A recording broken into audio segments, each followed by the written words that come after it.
पूर्णमदः पूर्णमिदं पूर्णात् पूर्णमुदच्यते पूर्णस्य पूर्णमादाय पूर्णमेवावशिष्यते।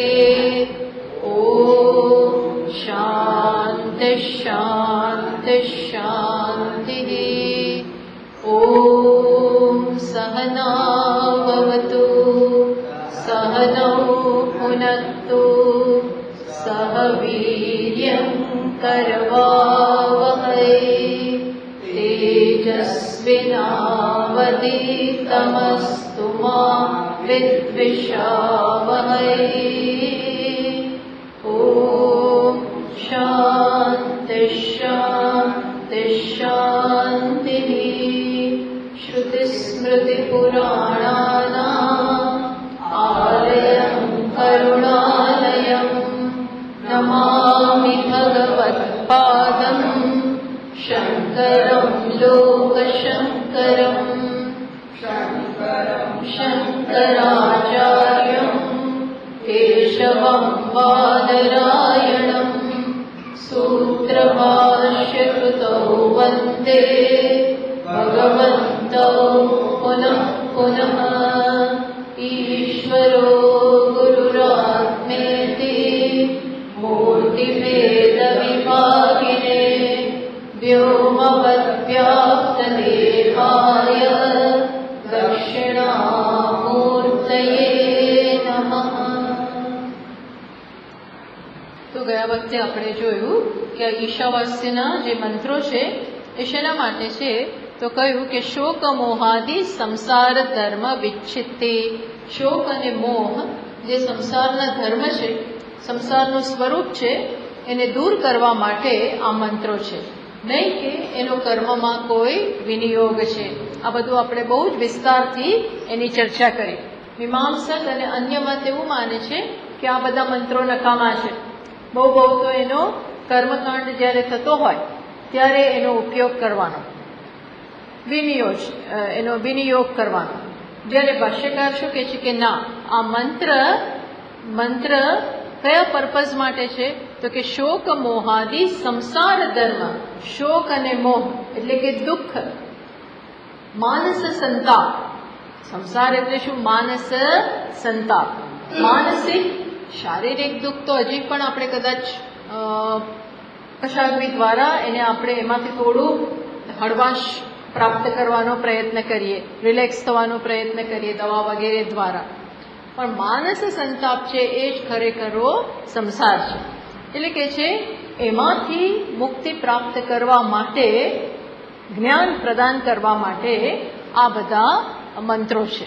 અને માટે હવે ભાષ્યકાર એની ચર્ચા કરે છે. ચલો આપણે પહેલો મંત્રથી શરૂ કરીએ. હરિ ઓમ ઈશાવાસ્યમિદં સર્વં યત્કિંચિત જગત્યાં જગત.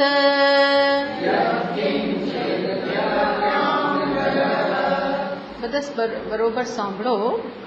યત્કિંચિત જગત્યાં જગત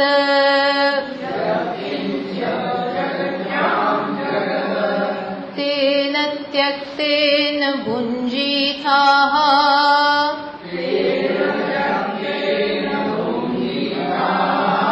મા કૃતઃ કસ્ય સ્વિત્તનમ.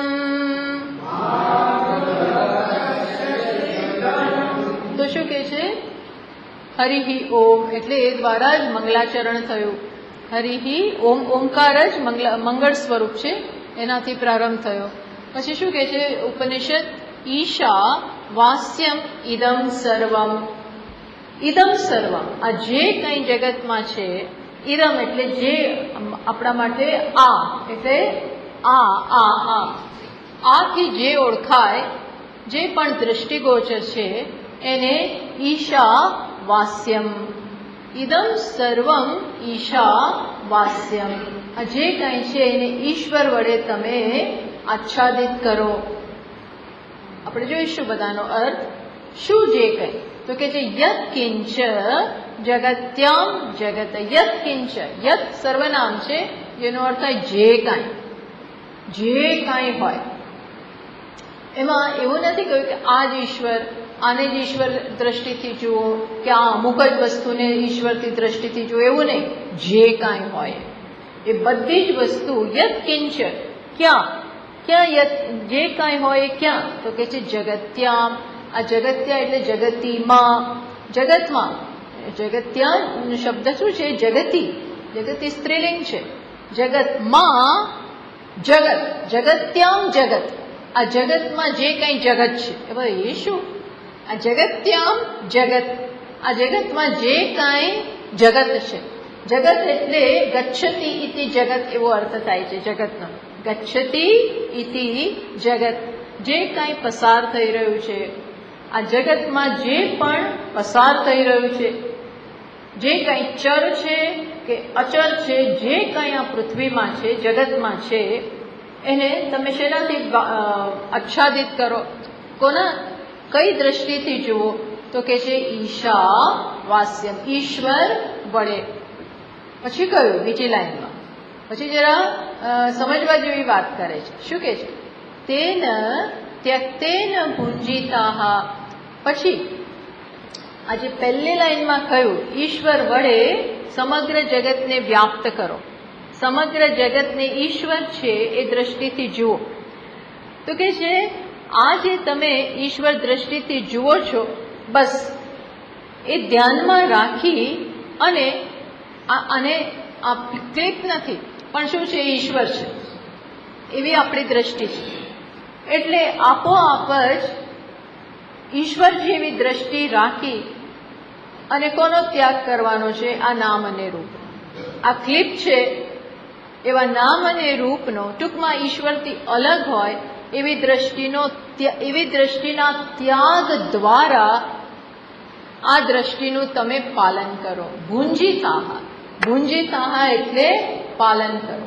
ભુંજીતાહનો એક અર્થ થાય છે ભોગવો, પણ એ અર્થ બેસતો નથી. એટલે આપણે કયો અર્થ કરવો પડે? પાલન કરો. અર્થાત ત્યાગ દ્વારા, શેના ત્યાગ દ્વારા? નામ રૂપના ત્યાગ દ્વારા આ દ્રષ્ટિનું તમે પાલન કરો. પછી કે છે મા ગૃદઃ કસ્ય સ્વિદ્ધનમ. કસ્ય સ્વિદ્ધનમ, કોઈનાય ધન માટે શું ના રાખતા? માં એટલે નાના અર્થમાં છે. શું નહીં રાખવા? ગૃદઃ, કોઈનાય ધન પ્રત્યે કે કોઈનું કશું હોય, કશા પણ પ્રત્યે લાલચની દ્રષ્ટિ નહીં રાખતા, લોલુપતાની દ્રષ્ટિ નહીં રાખતા, ભોગની દ્રષ્ટિ નહીં રાખતા. એમ, કારણ કે કોણ છે હવે? ઈશ્વર. ઈશ્વરની દ્રષ્ટિ રાખવાનું કહ્યું એટલે આપોઆપ કઈ દ્રષ્ટિ ન હોવી જોઈએ? ભોગ, લોલુપતા, લાલચ એવી કોઈ દ્રષ્ટિ તમે રાખશો નહીં. પછી એનો અર્થ એવો પણ થાય છે કસ્ય સ્વિત ધનમ, એટલે કે કોનું ધન છે ભાઈ? કોઈનું નથી. ધન આપણું નથી, આપણું કરીને બેસીને જતા રહીએ છીએ, પણ ધન તો પાછળ રહી જાય. કોઈનું ધન છે નહીં. જે છે એને ઈશ્વર સમજી એનો ઉપયોગ કરો અને બસ આ દ્રષ્ટિ, લાલચની દ્રષ્ટિ રાખશો નહીં. આ પહેલો મંત્રનો ભાષાંતર થયું. હવે આપણે જોઈએ શું કહે છે. ઈશા વાસ્યમ, ઈશ્વર વડે આચ્છાદિત કરો. હવે એ આપણે મેં બોર્ડ ઉપર લખ્યું, એનો અર્થ ઈશ. આ ઈશા શબ્દ શેમાંથી આવ્યો? તો કે ખરેખર સંસ્કૃતમાં ધાતુ છે ઈશ. મેં લખ્યું છે બોર્ડ ઉપર. ઈશ એટલે કયા અર્થમાં છે? શાસનના અર્થમાં. કયા અર્થમાં છે? ઐશ્વર્યના અર્થમાં. તો આ ઈશ ધાતુ છે, જસ્ટ માહિતી માટે કહું છું, જનરલ નોલેજ. ઈશ ધાતુ જે સંસ્કૃતનું છે એ તો ધાતુ છે, ક્રિયાપદ છે. તો એમાંથી પહેલા નામ બને. નામ કેવી રીતે બને? ક્વિપ પ્રત્યે લગાડીએ એટલે એ નામ બને. નામ બને પછી એમાં કર્તૃત્વ આવે. ક્વિપ પ્રત્યેને કારણે કર્તૃત્વ આવે. એટલે અને એ નામ બન્યું કયું? ઈટ. જે લખ્યું ને એટલે ઈટ, ક્વિપ પ્રત્યે ઈટ થયું એટલે નામ બની ગયું. અને એનું તૃતીય રૂપ ઈશા. ઈશા એટલે ઈશ્વર વડે. તૃતીય ઇન્સ્ટ્રુમેન્ટલ કેસ છે, એનો અર્થ ઈશ્વર વડે. આ બધું ગ્રામર જસ્ટ તમારા ભણાવીએ છીએ એટલે આપણે જરાક તમને જણાવું છું. એનો અર્થ થાય ઈશ્વર વડે. આ તો આ શબ્દ કઈ રીતે એની વ્યુત્પત્તિ થઈ, કઈ રીતે નિષ્પન્ન થયો એ હું તમને બતાવું છું. આટલું થયું. એનો અર્થ શું થાય છે? ઈશ્વર વડે. ઈશા એટલે ઈશ્વર વડે. ઇદમ સર્વમ વાસ્ય. આ બધું જ ઇદમ સર્વમ,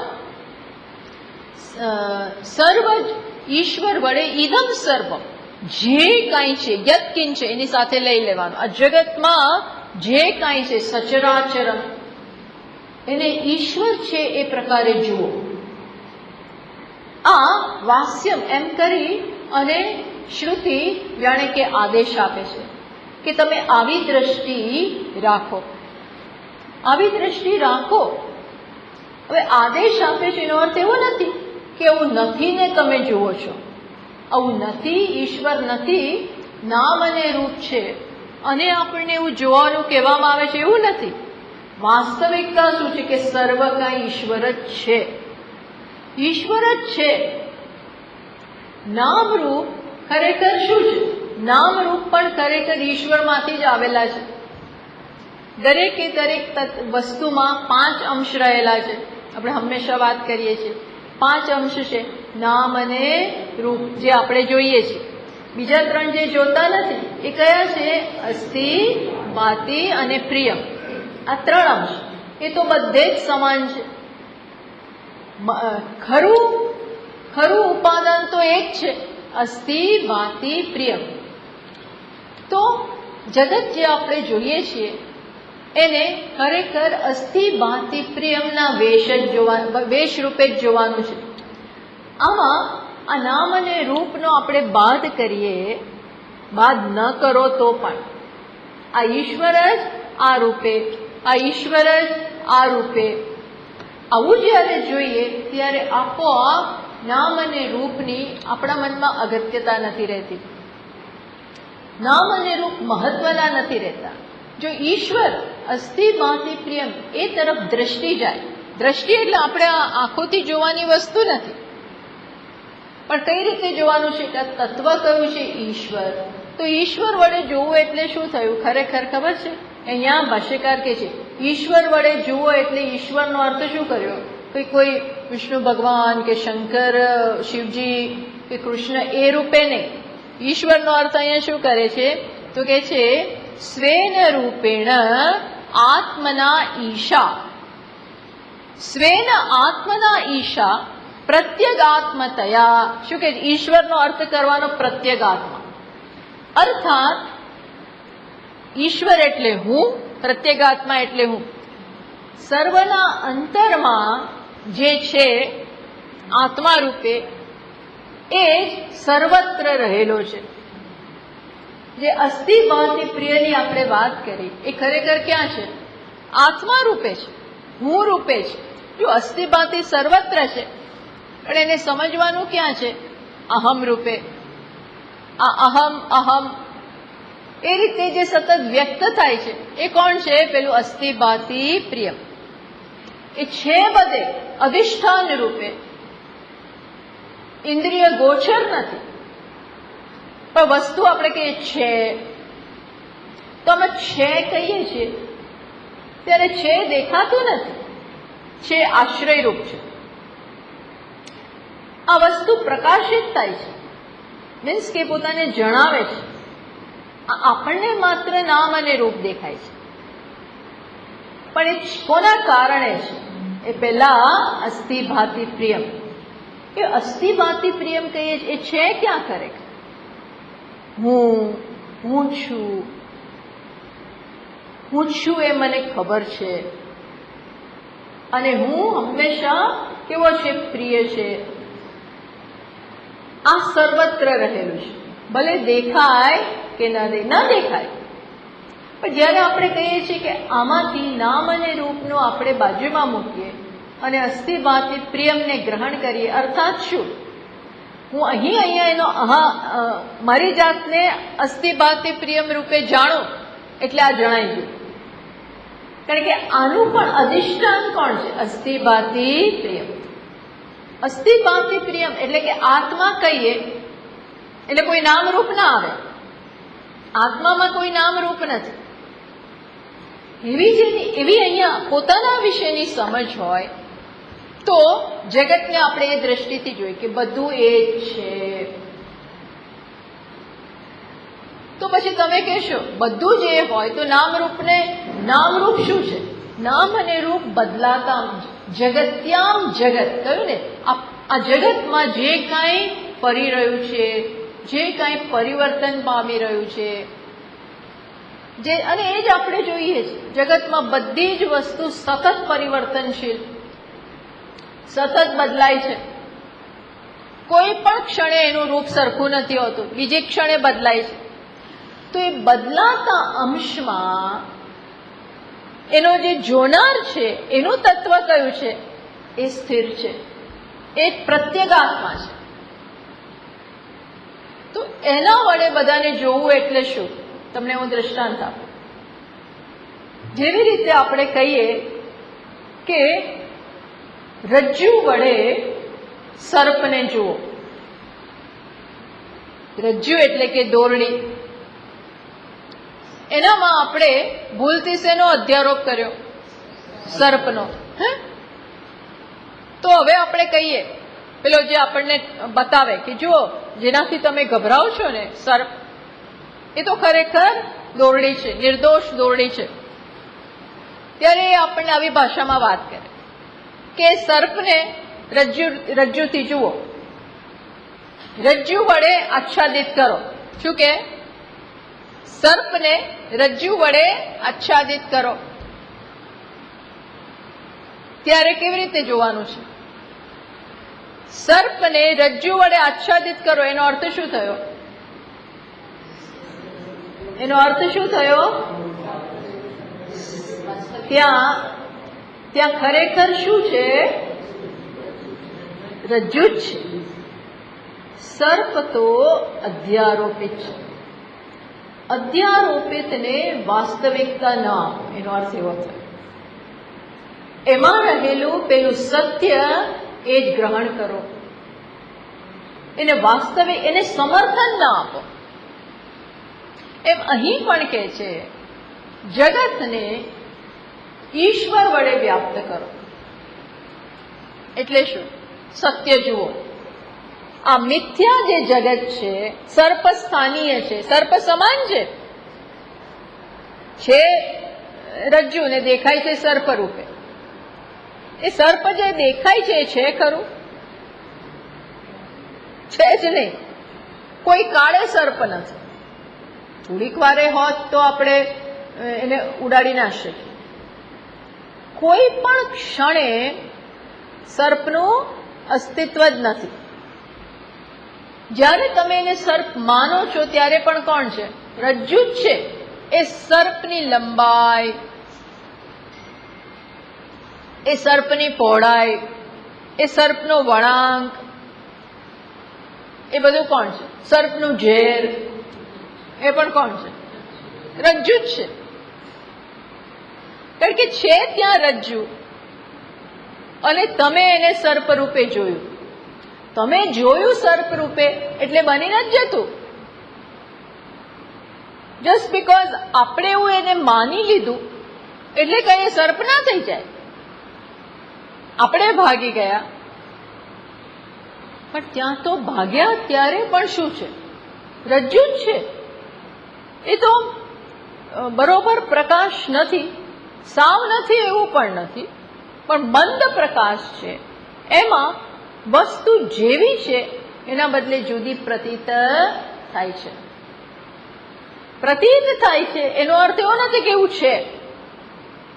તો ત્યાં કોઈક આપણને જાણકાર શું કે સર્પને રજ્જુથી વ્યાપ્ત કર એટલે તારા બધા પ્રશ્ન સોલ્વ થઈ જશે, તારો બધો ડર જતો રહેશે. કઈ દ્રષ્ટિથી? હવે જેને તને જ્યારે પણ ત્યાં સર્પ દેખાય તો એને કોનાથી વ્યાપ્ત કર? રજ્જુ વડે. એમ કે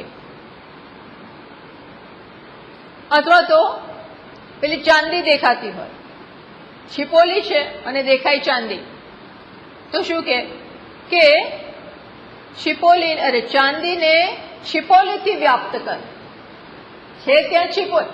એટલે કહે છે શું? સત્ય દ્રષ્ટિથી જુઓ. એટલે તમે ત્યાં જોશો એટલે તમને ત્યાં એ જોવાનો વિષય નથી, પણ એ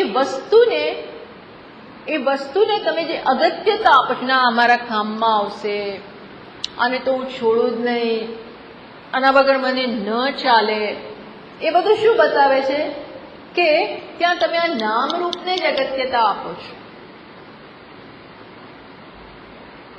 પણ એ છે કોણ? ઈશ્વર. અથવા તો આપણે કહી શકીએ કે આ ઘડાઓને માટીથી વ્યાપ્ત કરો. આવા અસંખ્ય માટીના પાત્રો પડ્યા હોય તો શું કહેવાનું? કે માટીઓને ઘડાને, અને બીજું જે કંઈ શકોરું હોય, થાળી હોય, માટીનું જે બનાવ, કુંડા હોય જુદા જુદા શેપના, એ બધાને કોનાથી વ્યાપ્ત કરો? માટી. અર્થાત ઘડાનું અસ્તિત્વ સ્વતંત્ર નથી. આમાં સત્ય છે માટી. એમ જગતમાં સત્ય છે આત્મા, ઈશ્વર, નામરૂપ નહીં.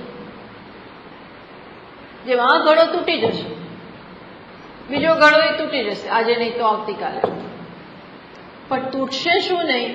માટી. માટીમાં કોઈ પરિવર્તન નહીં આવે.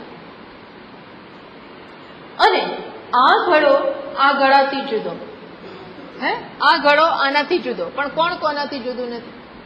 માટી. એ જ આ ઘડા રૂપે, એ જ આ ઘડા રૂપે, એમાં કોઈ ફેરફાર નથી. એટલે કે છે ઘડાઓને માટી વડે વ્યાપ્ત કરો, માટીથી વ્યાપ્ત કરો. એમ જગતને કઈ દ્રષ્ટિથી વ્યાપ્ત કરીએ? ઈશ્વર. ઈશ્વર વડે તમે એને જુઓ, એટલે સાચી દ્રષ્ટિ કરો. સાચી દ્રષ્ટિ એ જ સાચી, મિથ્યાની દ્રષ્ટિ નહીં. જો અહીંયા થોડું સિમ્પલ છે, પણ જ્યારે જગતનો સંદર્ભ આવે ત્યારે આપણામાં શું થાય? આ મુસલમાન, આ હિન્દુ, આ પારસી, આ શીખ, આ મારા, આ તમારા, આ જુદા, આ ઊંચા, આ નીચા, આ બધા ભેદભાવ ભલે દેખાય છે જરૂર. આ એક ઘડો આનાથી જુદો દેખાય છે, એની ના નહીં. આની જોડે જેમ વ્યવહાર કરવાનો એ કરીએ ખરા, પણ અંદરથી આપણે શું જોઈએ કે ખરેખર બંને એક જ છે. અથવા ઘરેણાઓને સુવર્ણથી વ્યાપ્ત કરો. અનેક ઘરેણા હોય, એને માતા એમ કે ઘરમાં બધી દીકરીઓને ને વહુને બધાને શું કે બધા ઘરેણાને સુવર્ણથી વ્યાપ્ત કરો, એટલે એ લોકોના અંદરના ઝઘડા મટી જાય.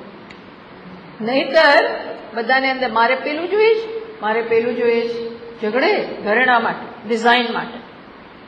તો કે છે ના, સુવર્ણ જુઓ, બધા ઘરેણા એક સરખા તોલાના જ છે, બધા એક એક તોલાના જ છે. કોઈને વધારે નથી મળવાનું, ઓછું નથી મળવાનું. તમે ત્યાં ડિઝાઇન ના જુઓ તો ઝઘડા નહીં થાય. એ ડિઝાઇનમાં રહેલું પેલું સુવર્ણ છે એ જ જુઓ. સમજ પડી?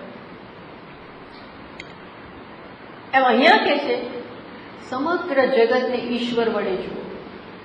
અને ઈશ્વર ક્યાં છે? ઈશ્વર હું. એટલે ઈશ્વર એટલે હું, એટલે પછી આપણે જોઈએ સર્વત્ર એ અહમ રહેલો છે. અને અહમ એટલે નાનો અહંકાર નહીં. એ નાનો અહંકાર તો શેમાં આવી જાય? ઈશ્વર વડે ઇદમ સર્વમ, આ સર્વને વ્યાપ્ત કરો. એટલે એમાં જે પેલો નાનો અહંકાર છે, વ્યક્તિત્વ છે, એ તો શેમાં આવી જાય? ઇદમમાં આવી જાય. આ બધાને ઈશ્વર વડે વ્યાપ્ત કરો, એમાં શું શું આવી જાય ખબર છે? ખરેખર તો આ વ્યક્તિત્વ આવી જાય. એ પણ શેમાં આવી જાય? ઇદમમાં જ આવી જાય. આ શરીર, મન, બુદ્ધિ, પ્રાણ એ બધાનું બનેલું જે આ વ્યક્તિત્વ છે, જેમાં આપણો અહમભાવ છે. આ શરીર એક વસ્તુ છે, પણ એને આપણે શું માનીએ છીએ? હું. આ જેમ આ છે એમ આ છે, પણ આને એમાં અહમભાવ નથી મૂકતા, આને હું નથી કહેતા. જ્યારે આ શરીર આવે તો આપણે શું કહે? હું. વાસ્તવમાં એ ઈદમ છે, જેવું આ ઈદમ એવું આ ઈદમ. એટલે જો આમાં અહમભાવ ન મૂકીએ તો શું થાય? અહમ કયો થયો? આમાં અહમભાવ ન મૂકીએ આ શરીરમાં તો અહમનો અર્થ શું થાય? પરમાત્મા. હે ને? આમાં અહમભાવ ન મૂકીએ, આમાં અહમભાવ મૂકીએ તો અહમનો અર્થ થાય આ નાની વ્યક્તિ. પણ આમાં અહમભાવ કરીએ જ નહીં તો અહમ એટલે વાસ્તવિક અહમ, અને એ અહમ એટલે કોણ? પરમાત્મા. એ બધે રહેલું છે. તો જ્યારે કે જે ઈશા વાસ્ય, ઈશ્વર વડે, ત્યારે ખરેખર શું અર્થ થાય? આ મોટા અહમ વડે. એ અહમ એટલે આત્મા. એ અહમ ના કહેવાય, પણ આત્મા. ત્યારે એમાં વ્યક્તિત્વ નથી આવતું. ત્યારે કોણ આવે છે? માત્ર ચૈતન્ય. એ ચૈતન્ય વડે જગતને વ્યાપ્ત કરો. અર્થાત એ કશું ઢાંકવાનું ને કશું પાથરવાનું નથી. આપણે વ્યાપ્ત કરો એટલે આમ ઈશા વાસ્ય. આ વાસ્ય છે ને વસ ધાતુમાંથી છે. એ શેના અર્થમાં છે? આચ્છાદન કરવું, ઢાંકવું, પહેરવું, એવા અર્થમાં છે. તો ઈશ્વર વડે ઢાંકવો એટલે શું? આ બધાને અહમ રૂપે જુઓ. અહમ એટલે શું? આ અહમની કોઈ મર્યાદા જ નથી. આત્માની કોઈ મર્યાદા નથી. આત્મા આપણે એમ ના કહી શકીએ બસ આટલો. આત્મા એટલે શું? બધા જ જેને અહમ અહમ અહમ અહમ કે છે, એટલે કે અસ્થિ ભાતિ પ્રિયમ. અહીંયા આત્મા એટલે શું થાય? એકલો આ ઘડો નહીં. આ ધારો કે આ બોલે કે હું આ હું, ત્યારે એને ખરેખર અહીંયા આ માટી એમ કે હું, તો આ માટી અહીંયા મર્યાદિત નથી. એ ક્યાં છે? ભલે આ અહમભાવ એટલે માટીનું એવું માનવું કે હું આ જ ઘડો, એ નાનો અહંકાર છે. માટી એમ માને, જો એમ માને, આની સામે જોઈ અને માટી શું માને? બસ હું એટલે આ ઘડો, તો આ અહંકાર કહેવાય. સમજ પડી? અહંકાર કોને કહેવાય? માટી આની સામે જોઈને આટલા પૂરતી શું માને? આ હું, મારું હું એટલે આ. સમજ પડી? પછી અહીં જોઈને માટી શું માને? હું એટલે આ. આ બીજો અહંકાર. હા, ગણતા રહેજો. પછી હજી ત્રીજું શકોરું હોય, ત્યાં માટી શું માને? હું શકોરું, ત્રીજો અહંકાર. પછી કુંડું આવે, ત્યાં માટી શું માને? હું કુંડું. કેટલા અહંકાર થયા? 4. આવા અસંખ્ય અહંકાર. અહંકાર અનેક. અહંકાર એટલે શું થયું? એકમાં માનવું છે તો માટી જ, પણ એ શું માને? હું આટલું જ, હું આટલું જ. કે આવું માને છે ત્યારે એ ક્યાં છે? બધા જ છે. બધા આ પાલડીમાં સેન્ટરમાં મૂક્યું છે ને, કેટલાય ગળા અને કેટલું રસ્તે બધા મૂકેલા છે, કેટલાય. તો આમ કહી શકીએ કે કેટલાય અહંકારો. એમાં જગતમાં કેટલાય અહંકાર, ઘણા બધા, એવી ગણતરી થાય. પણ આત્માની કેટલી ગણતરી થાય? એક. માટીની કેટલી ગણતરી થાય?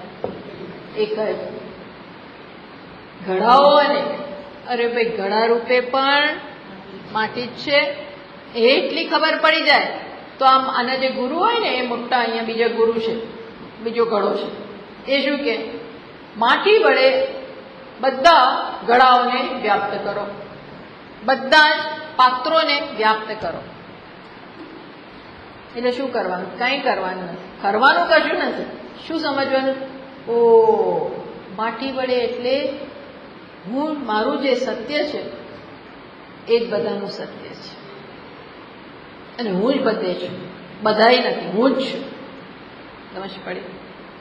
આમ સરળમાં સરળ અને આમ અઘરામાં અઘરું એટલા માટે લાગે કારણ કે આપણે આજે હું એટલે શું આટલું જ માનીએ છીએ.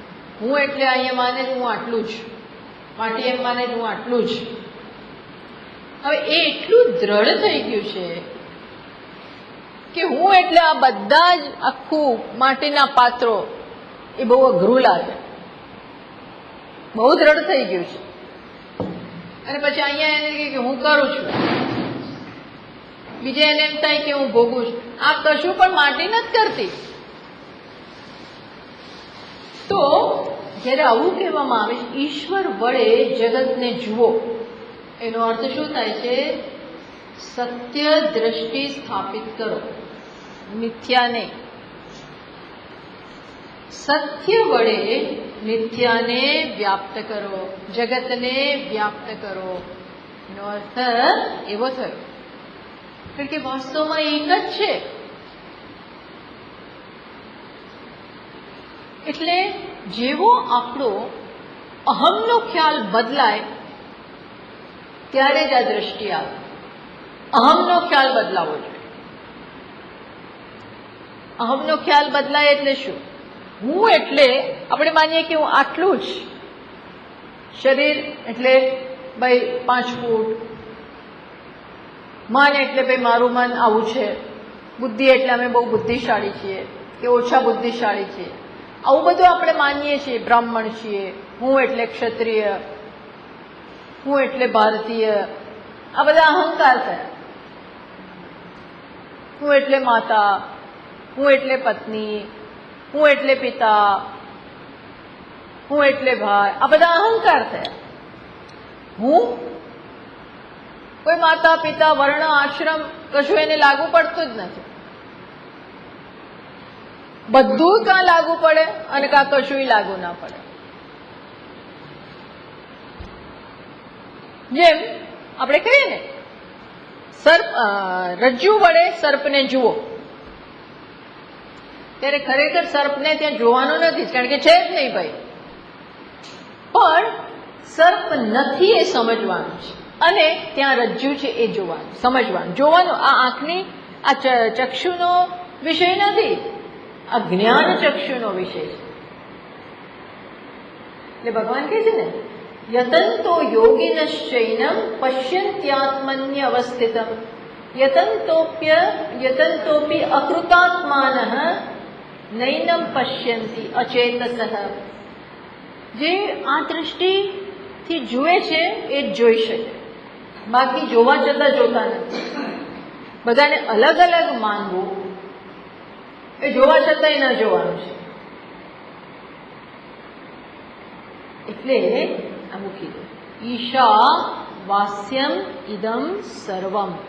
ઇદમ સર્વમ, સર્વમમાં જળ, ચેતન, પ્રાણી, પહાડ, જે કઈ જંગમ, સ્થાવર જંગમ બધું જ, પ્લસ શું આ વ્યક્તિ પણ બધું એમાં આવ્યું. એટલે આ બધાને ઈશ્વર વડે વ્યાપ્ત કરો. એટલે કે મિથ્યામાં સત્ય દ્રષ્ટિ, મીન્સ કે મિથ્યાને મિથ્યા રૂપે જુઓ અને સત્યને સત્ય રૂપે. સત્ય વડે મિથ્યાને વ્યાપ્ત કરો. સત્ય વડે, અથવા આપણે બીજું દ્રષ્ટાંત આપીએ, જે પેલું મૃગજળ છે, તો ત્યાં શું કહેવામાં આવે? મૃગજળને રેતીથી વ્યાપ્ત કરો. છે ત્યાં રેતી અને દેખાય છે શું? પાણી. છે ત્યાં રેતી, મૃગજળ એટલે ઝાંઝવાનું જળ, છે ત્યાં રેતી, દેખાય પાણી, તો શું કહેવાનું? પાણીને રેતીથી વ્યાપ્ત કરો.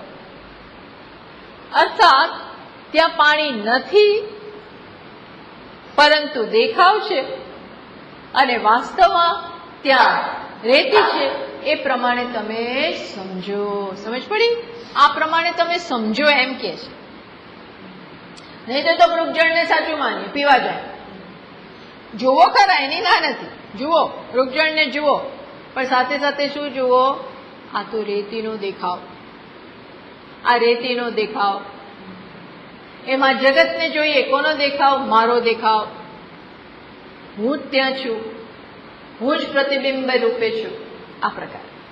તો પણ અહીંયા એવું કીધું ઈશા એટલે તો, પણ આનો તો ધાતુ તો શું બતા, નામમાં મુખ્ય અર્થ શું? શાસન કરવું. તો પછી એવું તો થયું ને કે ભગવાન શાસન કરનાર અને બીજા બધા શાસિત, અને ભગવાન ઉપર એ કર્તૃત્વ આવી ગયું. કયું? શાસન કરનાર. શાસન કરનાર, શાસન કરનાર. વળી ઈશ્વર એટલે ધાતુનો આપણે જોયું ઐશ્વર્યના અર્થમાં, શાસન કરવાના અર્થમાં છે. તો ભગવાનમાં એ કર્મ જ આવી ગયું ને, કર્તૃત્વ આવી ગયું. શાસન કરવું, શાસન કરો, જેના પર શાસન કરો એ તમારાથી અલગ. નિયામક, નિયમ્ય અલગ. નિયામક કે હંમેશા દંડો હાથમાં રાખીને કરવું પડે કામ, તો જ બધા બરોબર રહે શિસ્તમાં. તો એમને સ્ટ્રેસ, એમને આખો દિવસ કામ જ કરવું પડે. તો કે આવા ઈશ્વર આવા છે? જગતનું જે શાસન કરે છે એ ઈશ્વર હંમેશા નિયામક જ રહે. તો એમનામાં બી કર્મ આવી ગયું. એટલે કે છે આ નિયમનમ કઈ પ્રકારનું છે? ભલે શબ્દ વાપર્યો ઈશા, ઈશાનો અર્થ થાય શાસનના અર્થમાં છે, શાસન કરનાર વડે બધું વ્યાપ્ત કરો. ભલે એવો શબ્દ વાપર્યો, પણ સમજવાનું છે કે વાચ્યાર્થ થાય શાસન કરનાર, પણ એ શાસન કરનારના ગર્ભમાં જોઈએ તો ઈશ્વરનું સ્વરૂપ તપાસીએ તો એ કેવું છે? નિરુપાધિક, નિરાકાર. એટલે ત્યાં ખરા અર્થમાં શાસન ના હોય. ઈશ્વર, ધારો કે ચલો ને રજ્જુની જ વાત કરીએ, રજ્જુ માટે શાસન કરનાર એવો શબ્દ વાપર્યો. આ શાસન કરનાર રજ્જુ વડે સર્પને વ્યાપ્ત કરો એવું કહીએ. શાસન કરનાર રજ્જુ વડે સર્પને વ્યાપ્ત કરો. તો રજ્જુ બિચારા સર્પનું શાસન કરે છે. એને તો ખબર પણ નથી કે મારા ઉપર શું અધ્યારોપ થયો છે, મને શું માનવામાં આવે છે, એને ખબર નથી. એટલે ભલે વાચ્યાર્થ શબ્દનો સીધો અર્થ થયો કે રજ્જુ વડે, શાસન કરનાર રજ્જુ વડે સર્પને વ્યાપ્ત કરો, પણ લક્ષ્યાર્થ શું થાય કે રજ્જુ તો એને ખબર નથી કે મને આ રીતે લોકો માને છે. તો એનો અર્થ શું થાય કે એ છે અને પેલું એની જાતે માનવામાં આવે છે. એ છે માત્ર, રજ્જુ માત્ર છે અને સર્પનું સર્જન થઈ જાય છે. એમ આત્મા છે અને એની જાતે જગતનું નિયમનમ થાય છે. એ કરતા નથી, એ કરતા નથી.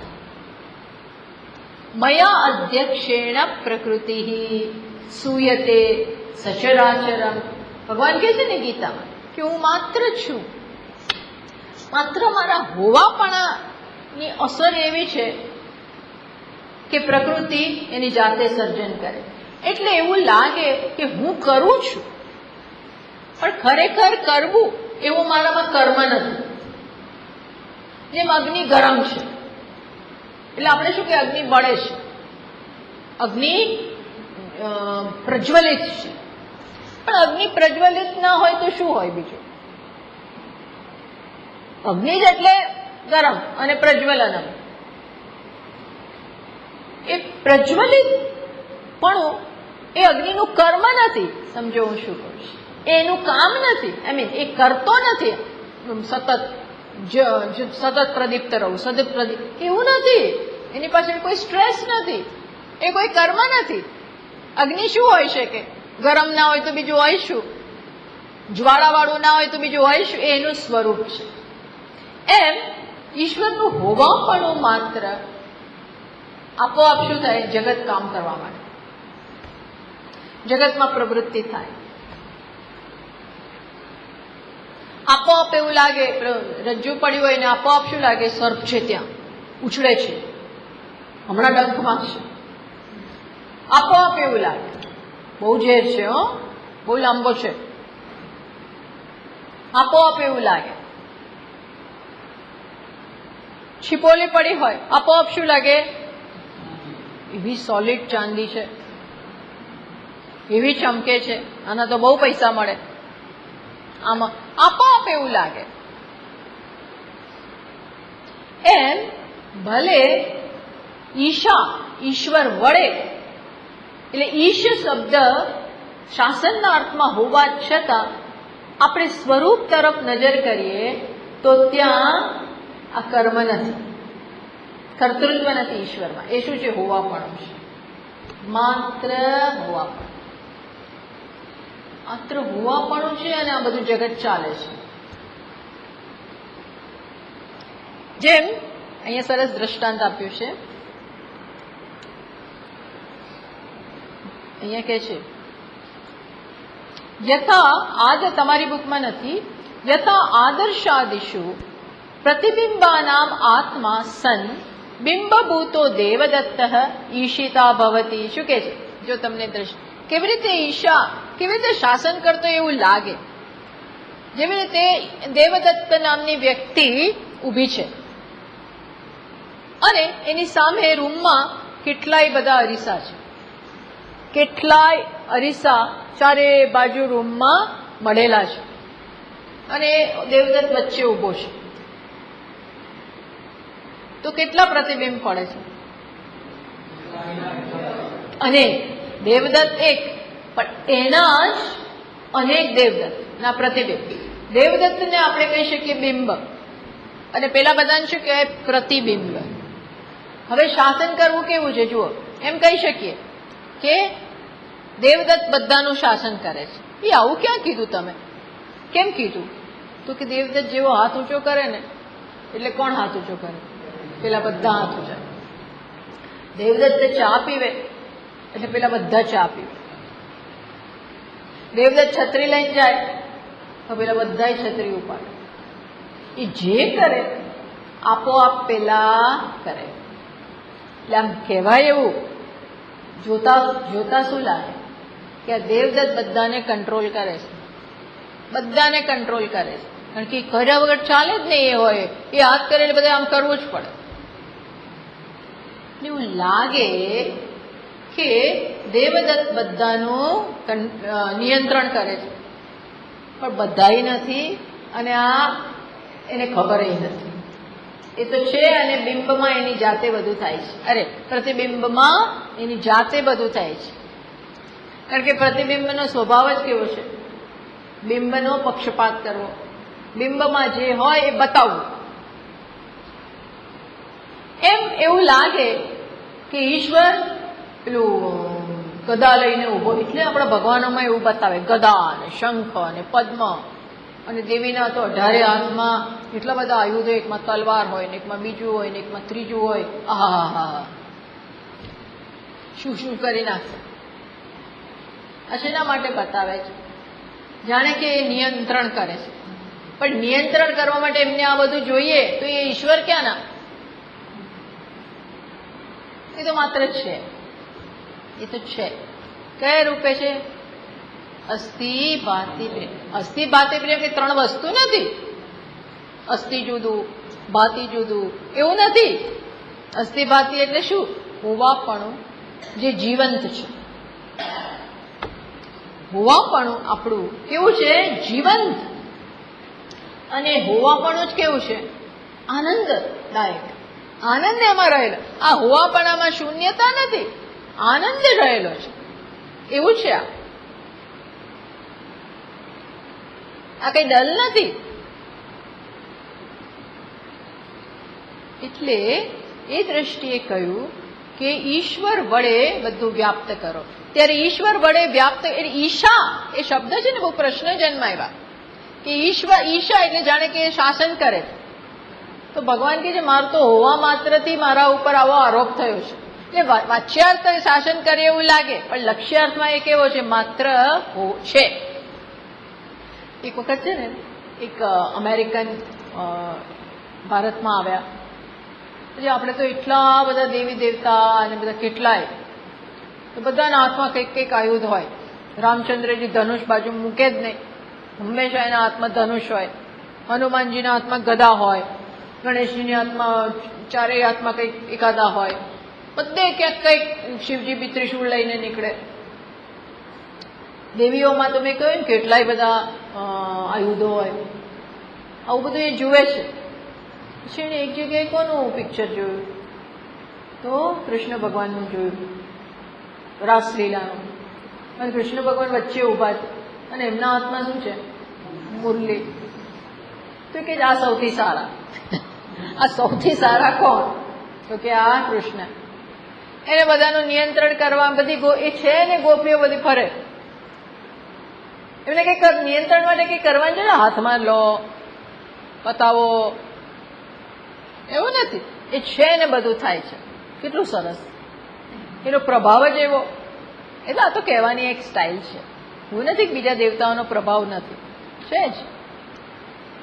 પણ હોવા માત્રથી એવું લાગે કે બધું કરે છે, એવું નથી. આપોઆપ ચૈતન્ય છે અને જગત પ્રવૃત્ત થાય છે. એટલે એમ કે છે કે આ જે ત્યાં પ્રવૃત્તિ છે ને આને કારણે છે. કોને કારણે? હું છું માટે જગત ચાલે છે, નહીં કે જગત છે એટલે હું ચાલુ છું. આપણે તો આપણને ઊંધું છે આજે ફિલિંગ કે તમારા કારણે છું, તમારા કારણે છું, કોઈ ના હોય તો હું તો શું કરું, આમ તેમ. એના કારણે આપણામાં એટલી બધી દીનતા આવી જાય. આપણે હંમેશા જગતથી ગભરાયેલા, જગતના વશમાં, જગત ઉપર પરતંત્ર, જગત આપણું નિયંત્રણ કરે. પણ પરિસ્થિતિ આખી અલગ જ છે સત્યની. સત્યમાં શું છે? હું છું, આત્મા છે માટે જગત છે, નહીં કે જગત છે માટે હું છું. અગેન હું એટલે આપણે આ શરીર નહીં સમજવાનું, આત્મા. એટલે એ દ્રષ્ટિ કરો.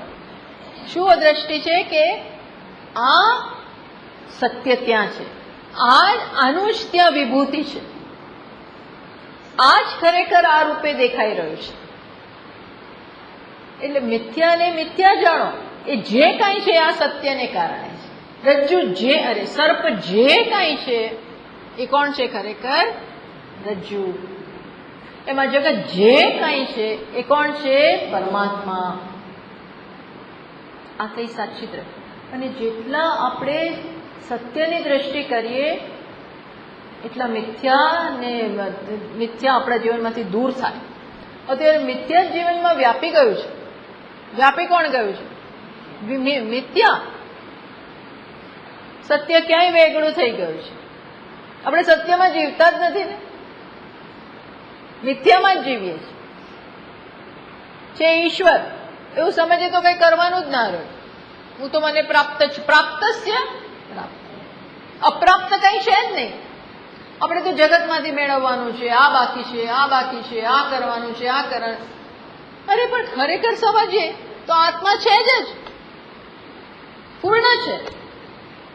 એટલે અહીં જયારે કહ્યું ત્યારે એનો અર્થ એવો થાય કે પ્રત્યેક આત્મતયા અહમેવ ઇદમ સર્વમ ઇતિ પરમાર્થ સત્ય રૂપેણ, હું જ બધું છું એ પારમાર્થિક જે સત્ય છે એના વડે આ જગતને વ્યાપ્ત કરો, ઇદમને વ્યાપ્ત કરો. આચ્છાદનિયમ.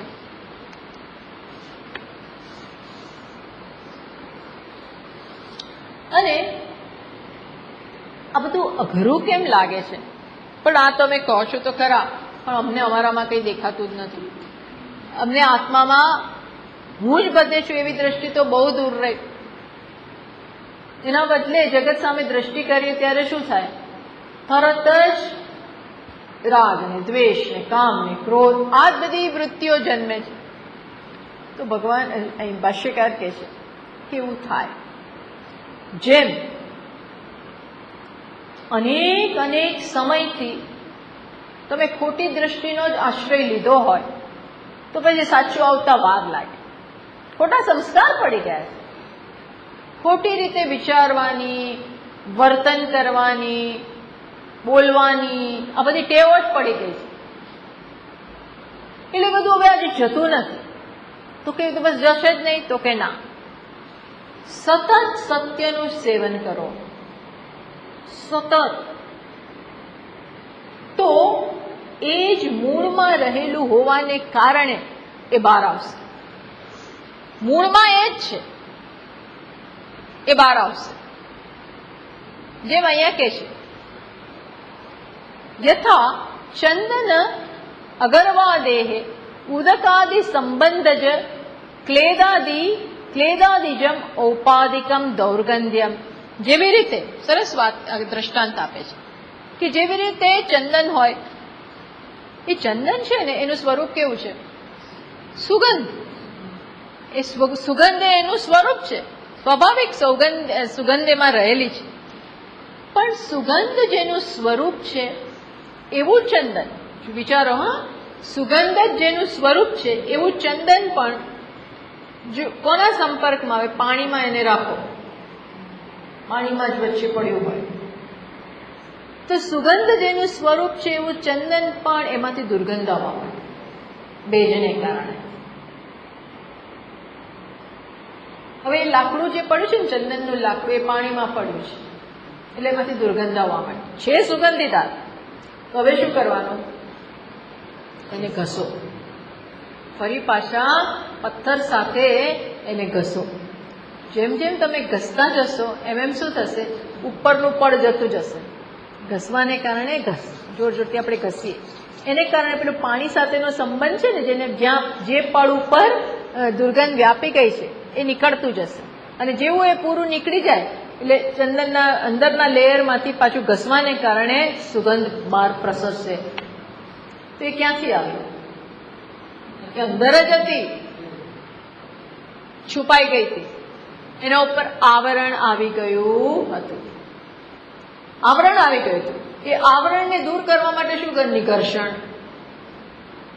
નિઘર્ષણ કરતા જાઓ, કરતા જાઓ, કરતા જાઓ એટલે પેલે ઉપરનું દુર્ગંધ દૂર થતી જાય અને એક સમય બધી જતી રહેશે. પાણી સાથેનો સંપૂર્ણ જે એનો સંપર્કને કારણે એનું ઉપરનું પડ બગડી ગયું હતું, દુર્ગંધવાળું થઈ ગયું હતું, એ જતું રહેશે. એમ જ કે છે. એમ નિઘર્ષેણ આચ્છાદતે સ્વેન પારમાર્થિક ગંધેન તદ્વદેવ હિ સ્વાત્મની અધ્યસ્તમ. એ જ પ્રકારે આપણે અજ્ઞાનને કારણે આત્મા ઉપર છે એના અધ્યારોપ કરેલા છે. કર્તૃત્વ, ભોક્તૃત્વાદિ લક્ષણમ. આ આત્મા ઉપર કયા આ તો બે જ વાત કરીએ, તો બધું બહુ આવી ગયું આમાં. હું કરતા છું, છે આત્મા અસ્થિ ભાતિ પ્રિયમ, નિર્ગુણ, નિરાકાર, પરિપૂર્ણ. એના ઉપર કયો આરોપ થાય છે? કરતા. ભોગતા, કરું પછી મારે એ કર્મને ભોગવવા પડે. વિચારનારો, ગણતા, મનતા, ધરતા. આ તો એક પ્રકાર. માતા, પિતા, બહેન, ભાઈ, સાસુ, કેટલાય હથિયારો, કેટલાય હથિયારો. સારો, ખરાબ, ઊંચો, નીચો, કાંઈ નહીં, અઢળક આવા અધ્યારોપ કરેલા છે. જેવી રીતે પેલા રજ્જુ ઉપર આપણે અધ્યારોપ કરીએ. સાપ, ઝેરીલો. સાપમાં એ પ્રકાર હોય ને, તો બ્લેક કોબરા એવી વાત કરીએ તો બ્લેક કોબરા છે. કેટલાય અધ્યારોપ કરે. રજ્જુ કે કરો, અને એ બધા દૂર કરવું તો વારંવાર જોવાનું, વારંવાર જોવાનું. ક્યાં છે બતાવો. એમ અહીંયા પણ વારંવાર આપણે નિઘર્ષણ કરીએ. જેમ ચંદનને ઘસ્યા કરીએ, ધીરે ધીરે પેલી સ્વાભાવિક સુગંધ વ્યક્ત થવાની જ. એમ અહીંયા પણ સ્વાભાવિક સુગંધ કઈ વ્યક્ત થશે? અકર્તા, અભોગતા, પરિપૂર્ણ, એકમેવ અદ્વિતીયમ, આનંદ સ્વરૂપ, ચૈતન્ય, શિવોહમ. એ વ્યક્ત થશે એટલે તો છે જ, પણ પેલા અધ્યારોપ દૂર થશે. જગદ્વૈત જગત્યામ. હા, આવું કરવાને કારણે ધીમે ધીમે આપણું સ્વરૂપ બહાર આવશે. બહાર આવશે એટલે આપણી સ્મૃતિમાં યાદ આવશે. પછી યાદે કરવાની નહીં જરૂર પડે. હું એટલે તરત આજે એમ કહીએ છીએ ફલાણો ફલાણો ફલાણો, એના બદલે હું એટલે શું આવશે તરત? આત્મા આત્મા આત્મા. અત્યારે તો એમ થાય છે હું એટલે ઓ મોટો સંસારી, મારે તો કેટલી જવાબદારી છે, મારે તો આમ છે તેમ છે ફલાણું છે, એટલે આપણે તરત આખો દિવસ હુંને પકડીને રડવાનું જ હોય. આખો દિવસ એવું જ હોય. એવું એકવાર અહમને આમાં મૂક્યું એટલે પછી અઢળક તકલીફ, અઢળક. પછી સંસાર છે ને હાવી થઈ જાય આપણા ઉપર. આ હાવી થાય છે ત્યારે પણ આપણે તો ફ્રી જ છીએ એમાંથી. એવું છે. પેલો એક્ટર હોય એ રોલ ભજવતો હોય, એવો રોલ ભજવે ને કે એમાં એ રોલમાં કેટલી જવાબદારી હોય. પિતાનો રોલ ભજવે છે. એ પિતાને કેટલી દીકરી છે? 5 દીકરી. દીકરો એક કઈ નહીં.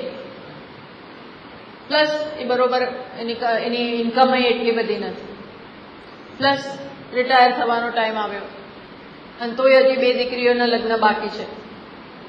પત્નીને માંદગી છે. હજારો પ્રોબ્લેમ છે. હવે આ એક્ટર આવો રોલ ભજવે છે આવા પિતાનો, તો એને કેટલું દુઃખ. જો એમ માને ભૂલી ગયો, કંઈક ખસકી ગયું, કંઈક ખસકી ગયું અને એમ માને કે હું આ જ છું, તો એને કેટલું દુઃખ. બિચારે રાત્રે ઊંઘ ના આવે.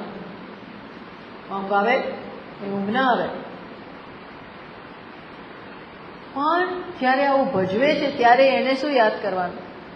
હું તો કોણ છું? આ તો માત્ર નાટક છે, મારું સત્ય નથી. તો મુક્ત થઈ ગયો. એમ સતત આપણે સ્વરૂપનું, આપણા વાસ્તવિક સ્વરૂપને સતત યાદ કરીએ, નિઘર્ષણ, અને આને દૂર કરતા જઈએ તો આપણું વાસ્તવિક સ્વરૂપ બધે, વાસ્તવિક સ્વરૂપમાં કોઈ દુઃખ ન હોવાને કારણે આપણે આનંદનો અનુભવ કરી શકીએ.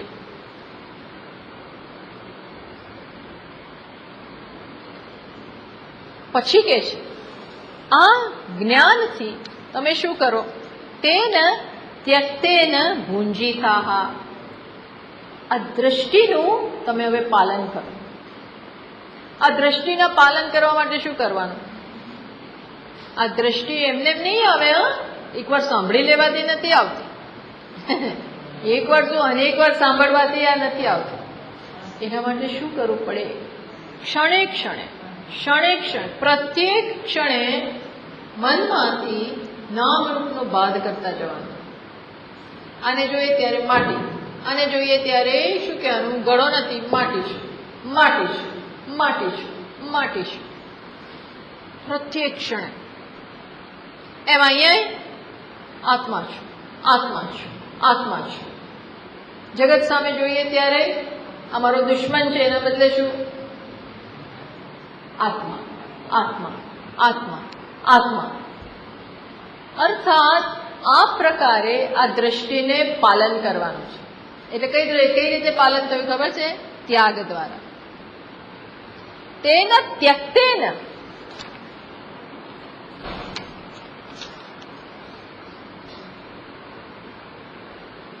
ત્યાગેન, તેન ત્યક્તેન, ત્યાગેન એટલે શું?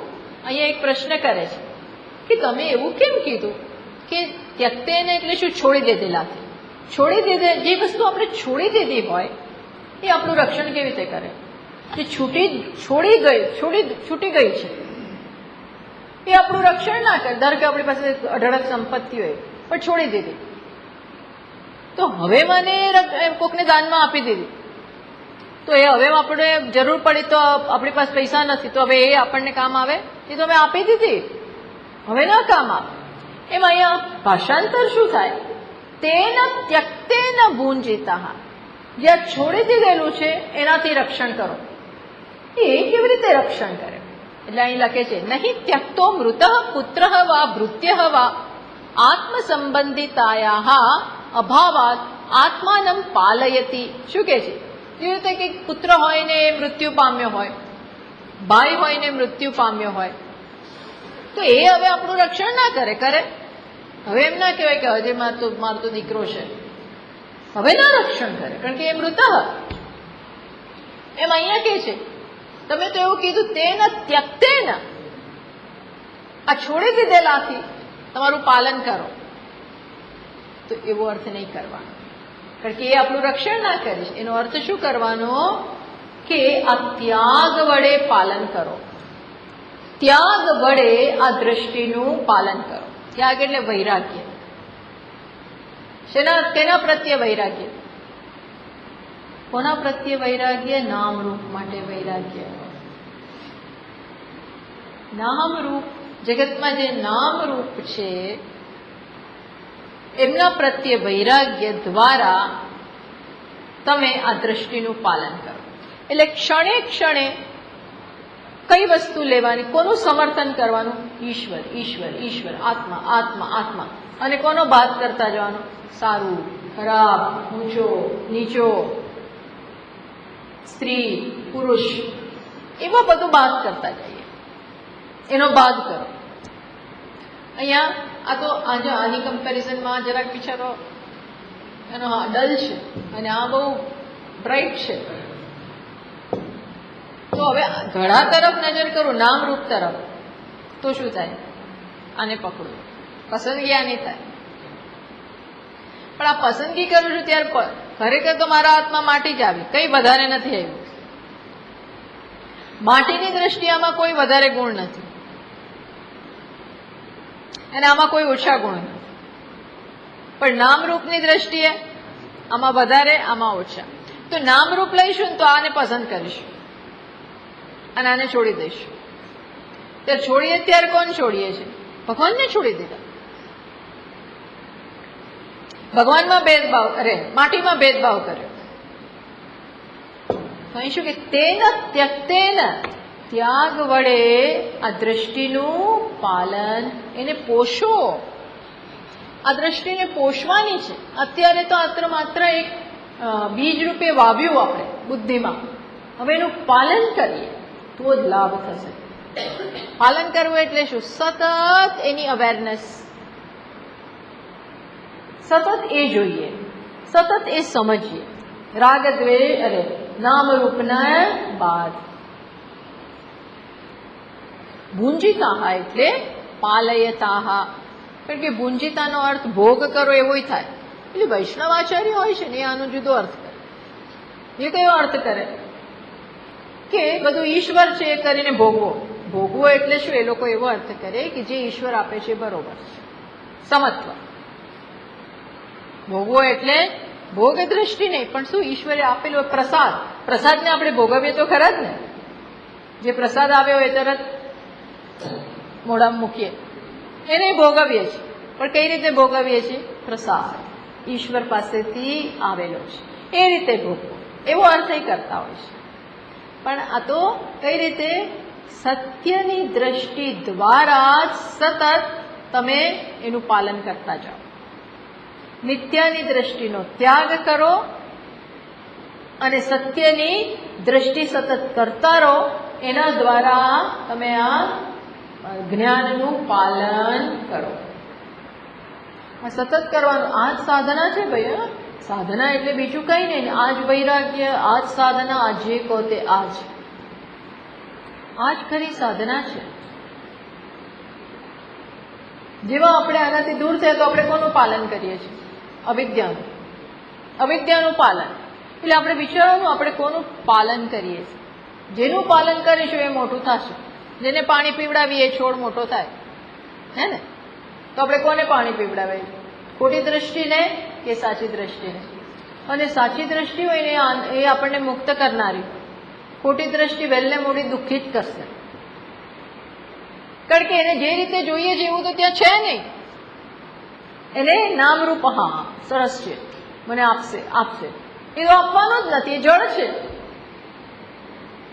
छिपोलीने चांदी रूपे जोई अने हवे पकड़वा गया। ए चांदी तो तमारो भ्रम छे, ए त्यां छे नहीं। जांजवानुं जळ जोईने पीवा गया, ए पाणी त्यां छे ज नहीं, ए तो भ्रम छे। तो ए पाणी जांजवा उपर जे पाणीनी दृष्टि थई एनो शुं करो? त्याग करो। ख्याल आव्यो? एनो त्याग करो। त्याग करवानो छे। शुं करवानो छे? मिथ्यानो त्याग, अध्यारोपनो त्याग। खरेखरो छेल्ले त्याग आ छे, अविद्यानो खरो त्याग आ छे। ए त्याग खरेखर आपणामां ज्ञान जन्मावे। कयो त्याग? तेन त्यक्तेन भुंजितः। એટલે તો જ્ઞાન આપણું છે ને આમ ફળીભૂત નથી થતું। એ ફળીભૂત નથી થતું કેમ? કારણ કે પેલું છોડ્યું નથી। જેમ એના માટે સરસ દ્રષ્ટાંત છે કે બે કીડી મિત્રો હતી। બે મિત્ર કોણ? કીડી બંને મિત્રો હતી, ફાસ્ટ મિત્રો। પણ એક બંને મોટી થઈને જુદી છૂટી પડી ગઈ, એક બીજે રહેવા ગઈ। એકને રહેવાનું મળ્યું મીઠાની અગરમાં એનું સ્થાન છે। બીજેને ક્યાં રહેવાનું મળ્યું? સાકરની ફેક્ટરી, શુગર કેનની ફેક્ટરી, એમાં શુગરની ફેક્ટરી, ત્યાં એ રહે છે। પછી એક વખત બંને મળ્યા તો પેલી જે શુગરવાળી ને બહુ તગડી હતી, એકદમ સરસ, એની હેલ્થ બહુ સારી હતી। તો પેલી સાવ નંખાઈ ગયેલી, મીઠામાં રહેતી હતી અગરમાં। એટલે આણે એને પૂછ્યું કે તું કેમ આવી થઈ ગઈ? તું તો જ્યારે હું તને ફરી મળું છું તો તું સુકાતી જ જાય છે, તકલીફ શું છે? તું હવા ફેર કર, મારા ઘરે આવી જા। તો હવા ફેરની જરૂર છે, ચેન્જની જરૂર છે, મારા ત્યાં આવી જાઓ। એટલે સારું, હું આવું છું। પછી આવી અહીંયા રહેવા માંડી, ક્યાં? શુગર ફેક્ટરીમાં। એ થોડા દિવસ ત્યાં કોઈ ફેર પડતો નથી, કોઈ ફેર પડ્યો નથી। એટલે કે છે હવે ડૉક્ટરને બતાવવા લઈ જઈએ। એટલે ડૉક્ટરને ચેકઅપ લઈ ગયા। ડૉક્ટર કે મોઢું ખોલો। મોઢું ખોલીને ટોર્ચ એ લોકો આમ નાખે અંદર, ટોર્ચ બતાવી તો એને જોયું કે એક ગલોફામાં આને શું ભરી રાખ્યું છે? મીઠું ભરી જ રાખ્યું છે। મીઠુંના ગાંગડા પેલી કીડીએ આ ગલોફામાં ભરી રાખ્યા છે। એટલે ભલે આ બાજુથી ખાંડ ખાય છે પણ આની અસર જતી જ નથી, એની કોઈ ઇફેક્ટ। ખાંડ ખાય એ બધી કેવી લાગે? ખારી ખારી, એટલે બહુ મીઠી તો ના લાગે જોડે, કારણ કે મીઠું છે। એમ અહંકાર રાખી મૂકીએ છીએ। નામ રૂપની દ્રષ્ટિ આપણી એમની એમ જ છે। આ સારું, આ ખરાબ, આ મારું, આ તારું, આ ઊંચું, આ નીચું, આ ખરાબ, આ ગંદુ, આવું બધું રાખી મૂક્યું છે અહંકાર। અને પછી થોડું થોડું આ કરીએ તો આની કોઈ અસર થતી નથી। આપણે શું કરવું પડે? સંપૂર્ણપણે આને છોડી દેવી પડે। કઈ દ્રષ્ટિ છોડો, બીજું કંઈ છોડવાનું નથી। ઘર નથી છોડવાનું, એવી વાત આપણે કરતા જ નથી। ઘર નથી છોડવું, ઘર છોડીને આ છોડવાનું। શું છોડવાનું છે? આ નામરૂપ પ્રત્યે એ પોતે સ્વતંત્ર છે, અલગ છે, સાચા છે એવી દ્રષ્ટિ છોડી દેવાની। કોણ છે? ઈશ્વર। જેવી આ દ્રષ્ટિ સિયા રામમય સબ જગ જાની કરું જોરી જુગપાની। સમગ્ર જગતને રામ સીતારામમય જાન। સીતા અને રામ છે, બીજું કંઈ નથી। બધાને એ રીતે જ હું જોઉં, સમગ્ર જગતને આ દ્રષ્ટિ। અને બધા સીતારામને, હું સીતારામને એવું નહીં, હું જે સીતારામ છું એ જ જગત છે। જેમ પેલું દેવદત્ત વચ્ચે જઈને બધા કોણ છે? એ જ છે, એનું જ પ્રતિબિંબ પડે છે। ખ્યાલ આવ્યો? આ દ્રષ્ટિ, આ તો આ મંત્રમાં બધું જ આવી જશે, કશું બાકી નહીં। જો આ સમજ પડી ગઈ તો આગળ જવાની જરૂર નથી। આ એક જ અગત્યનું છે। એટલે એ આપણે વાત હજી આવતા વખતે બી કરીશું। હવે છેલ્લે કે છે કે કોઈના ધનની લાલચ રાખીશ નહીં, એ વાત બાકી છે। ટૂંકમાં આ એક મંત્ર આમ કહેશે, પછી આપણે પાછું કે આ એક મંત્ર ખરેખર સંન્યાસી માટે છે, અથવા સંન્યાસી એટલે શું? માત્ર ભગવા પહેરે છે નહીં, કારણ કે આત્મા તો સંન્યાસી જ છે, એટલે આ બધાને લાગુ પડે. અને જે આ દ્રષ્ટિ અપનાવી શકે એ સંન્યાસી જ છે. એ સંન્યાસી, હા, જ્યાં હોય ત્યાં. એમના માટે આ પ્રથમ મંત્ર. પછી જ્યાં આના માટે તૈયાર નહીં હોય એમના માટે બીજો મંત્ર આવશે. પણ ખરો મંત્ર કયો છે? આ જ. માત્ર અહીંયા નહીં, આખા શ્રુતિમાં સર્વત્ર એક જ દ્રષ્ટિ છે. આવતા વખતે છેલ્લું ચરણ કરીએ. ઓમ પૂર્ણમદ પૂર્ણમિદં પૂર્ણાત પૂર્ણમુદચ્યતે પૂર્ણસ્ય પૂર્ણમાદાય પૂર્ણમેવાવશિષ્યતે. ઓમ શાંતિ શાંતિ શાંતિ. શંકરં શંકરાચાર્યં કેશવં બાદરાયણં સૂત્રભાષ્યકૃતૌ વંદે ભગવन्तौ પુનઃ પુનઃ. ઈશ્વરો ગુરુરાત્મેતિ મૂર્તિભેદવિભાગિને વ્યોમવદ્વ્યાપ્તદેહાય દક્ષિણામૂર્તયે નમઃ. ઓમ